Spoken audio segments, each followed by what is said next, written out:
ሶስት ሰዎች ዱዓቸው በጭራሽ አይቀለበስም አይመለስም እንዲሁ ከጠየቁ ወዳው ይሆንላቸዋል አሉ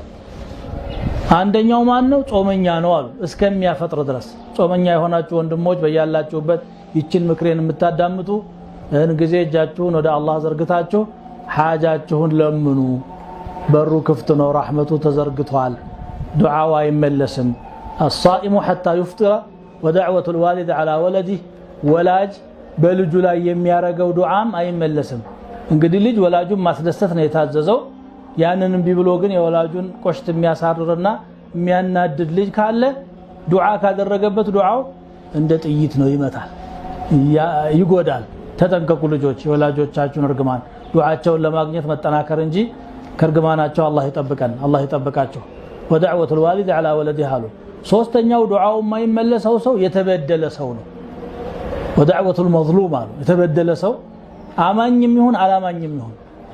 فإنه ليس بينها وبين الله حجاب በሱ ዱዓና በአላህ መካከል አንዳችም ጉርዶሽ የለም ነው የሚለው ወዳው ነው የምትሳካው ስለዚህ አቅም ያለህ ሰው አቅም አለኝ ብለህ ከበታች ያለን ልጅህን ሚስትህን ጎረቤትህን ወይንም ደግሞ በአንተ ስር ያሉ ሰራተኞችን በስልጣንህ ስር ያሉ ህዝቦችን አትበድል የነኚህ ሰዎች እሪታ ወደ አላህ ከደረሰ አንተን ይጎዳሃል ያንኮታኩታሃል